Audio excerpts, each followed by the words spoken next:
Hello दोस्तों, कैसे हैं आप सब। तो चलिए आज की कहानी स्टार्ट करते हैं। शिवानी, रात के 10 बज गए हैं और यह भी कोई टाइम है घर आने का। तुम्हें पता है यश आज कब से रो रहा है। उसने आज कुछ भी नहीं खाया और मम्मा मम्मा की रट लगाए हुए है। और मुझे पहले यह बताओ कि वह बंदा कौन था जो तुम्हें आज घर छोड़ने आया था। कल रात भी आंटी ने बताया कि तुम्हें एक लड़के ने घर तक छोड़ा था। तो शिवानी ने कहा कि मम्मी जी, आजकल क्या आपने मेरी जासूसी करना भी स्टार्ट कर दिया है। तो सुनैना जी ने कहा कि बहू, मैं तुम्हारी जासूसी नहीं कर रही हूँ। जो मेरी आंखों के सामने हो रहा है मैं उसे ही लेकर सिर्फ तुमसे प्रश्न कर रही हूँ। एक दो बार पहले भी जब सुनैना जी ने शिवानी से इसे लेकर प्रश्न किया तो शिवानी मुंह बनाकर बिना कोई जवाब दिए अपने रूम में चली गई थी। पर आज जब शिवानी अपने रूम में जाने के लिए जैसे ही मुड़ी तो सुनैना जी ने उसका रास्ता रोक लिया और उससे बोला कि आज तुम बिना जवाब दिए कहीं नहीं जा सकती। तो शिवानी ने कहा कि मम्मी जी, आप अपनी हद में रहो। तो सुनैना जी ने कहा कि मैं अपने हद में ही हूँ, तुम सिर्फ मेरे प्रश्न का उत्तर दे दो। तो शिवानी ने कहा कि नहीं दूंगी, जो करना है कर लो। तो सुनैना जी ने कहा कि तुम्हें अपनों से बड़े की इज्जत करनी आती है कि नहीं। तो शिवानी ने बड़े ही गंदे तरीके से कहा कि बुढ़िया, अपनी हद मत भूल और चल निकल यहाँ से। तो सुनैना जी शिवानी के मुंह से ऐसी बात सुनकर एकदम से सन्न रह गई। फिर उन्होंने हिम्मत करके बोला कि बहू, यह तुम्हारा घर नहीं, मेरे बेटे का घर है। भले ही वह अब इस दुनिया में नहीं है, फिर भी यह घर अभी भी उसके नाम ही है। तो शिवानी ने कहा कि शायद आपको यह पता नहीं कि पति के मरने के बाद उसकी संपत्ति पर उसकी पत्नी का हक होता है और मैं तो इस घर की को एप्लीकेंट थी और अनुकंपा में भी मेरी नौकरी लगी। तो आपको अभी निकलना होगा, नहीं तो मैं आपको धक्के मारकर यहाँ से निकाल दूंगी, शिवानी ने सुनैना जी से कहा। तो सुनैना जी ने कहा कि मैं भी देखती हूँ कि मुझे ऐसे कौन निकालता है। तो शिवानी ने सुनैना जी के हाथ पकड़ा और उनको घसीटते हुए दरवाजे के बाहर कर दिया। सुनैना जी रोते हुए कहने लगी कि बहू, मेरा बेटा तो चला गया इस दुनिया से। मेरे बेटे की आखिरी निशानी यश है। मैंने सोचा था कि उसे ही देखकर अपने जीवन काट लूँगी, पर तूने तो मुझे वह भी अधिकार छीन लिया। तो शिवानी ने कुछ नहीं कहा और उनके मुँह पर ही दरवाज़ा बंद कर दिया। सुनैना जी रोते हुए जोर जोर से दरवाज़ा पीटने लगी, जिससे आसपास के 2-4 घर के लोग इकट्ठा हो गए। इसमें से एक सुनैना जी की बहुत अच्छी फ्रेंड दामिनी जी थी। उन्होंने सुनैना जी को उठाया और उन्हें अपने घर लेकर चली गई, जहाँ सुनैना जी ने उनको सारी बातें बताई। और सुनैना जी ने कहा कि दामिनी, तेरे पास तो मेरे भाई का नंबर है ना, प्लीज़ मेरे भाई को कॉल कर दे, वह मुझे लेने आ जाएगा। मुझे पता है कि मेरा भाई बहुत अच्छा है, वह मुझे रख ही लेगा।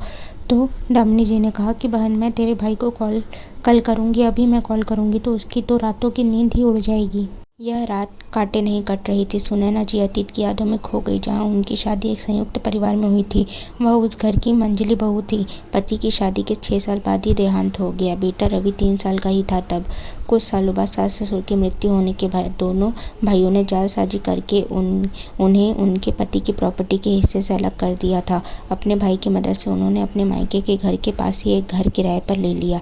सुनैना जी ने कोई भी कानूनी लड़ाई नहीं लड़ी। अपना हक पाने के लिए उन्होंने सब भगवान के ऊपर छोड़ दिया। इधर रवि भी बड़ा हो रहा था, कुछ अपने मायके के सपोर्ट से। सुनैना जी की कमाई से रवि ने अच्छी तरह पढ़ाई कर ली और उसके बाद उसकी सरकारी जॉब लग गई। पर उनका घर लेने का सपना अभी भी सपना ही था, जिसे रवि ने अभी 2 साल पहले ही पूरा किया था।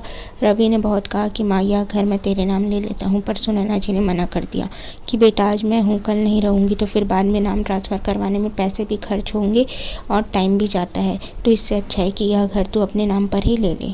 रवि की सरकारी जॉब थी और शिवानी भी पढ़ी लिखी थी, तो उसने भी प्राइवेट जॉब ज्वाइन कर ली।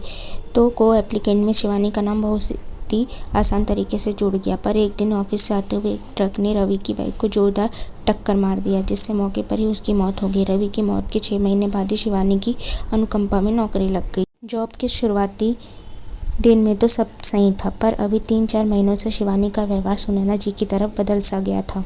वह ना तो सुनैना जी से ढंग से बात करती, ना ही सुनैना जी के किसी भी सवाल का जवाब देती। वह अब किसी आदमी के साथ रोज ही ऑफिस से लेट घर आने लगी। उसे तो अपने बेटे यश की भी फिक्र नहीं रहती।